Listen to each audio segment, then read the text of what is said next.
All right, good people, so we're back for part 2 on how to make liquid black soap. Seeing as that so many in the population love liquid soap instead of bar soap. I'm still a bar soap girl, but for my liquid soap family, let's make some liquid black soap. So remember in part 1, I showed you how to cut it up, place it in a container, use distilled water or aloe juice, aloe water to moisten it, to keep it, to make it liquid. I let this sit. This is about a week and a half old. You can let it sit. The longer you let it sit, the richer it becomes, the darker it becomes, and actually the texture changes, the thicker it becomes.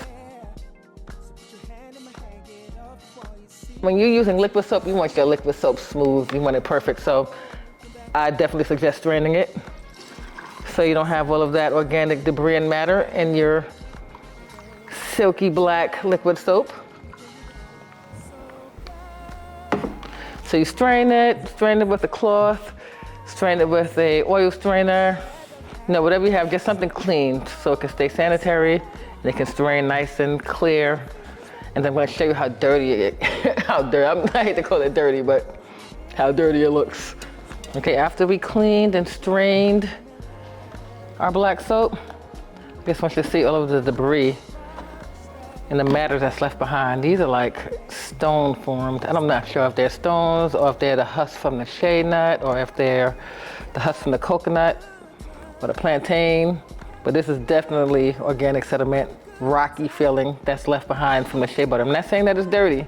I'm just saying there's a lot happening inside of black soap, okay? So again, you don't want to feel this in your liquid black soap. Bar soap, if that's, this might be an exfoliating mechanism for you in the bar soap. However, in your liquid soap, I don't think you want to exfoliate with this.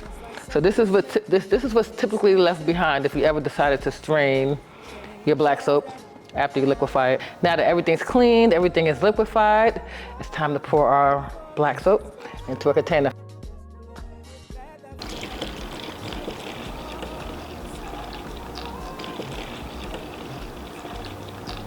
All right, might have a little foam on top.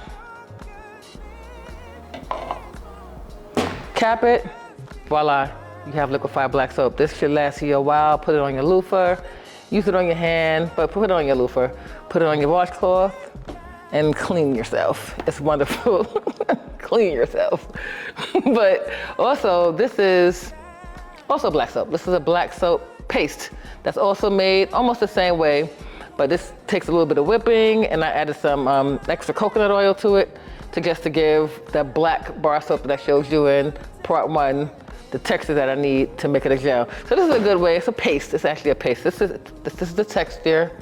This is also a good way to keep your soap longer, because of course when things are liquefied, you're going to use more. You're going to be pouring to death.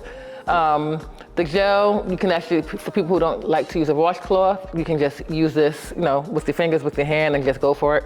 But this method actually lasts longer. So however you like your black soap, liquefied in raw bar form, block form, or gel form, simple, real easy, you can make this at home. Enjoy. Black soap forever, baby.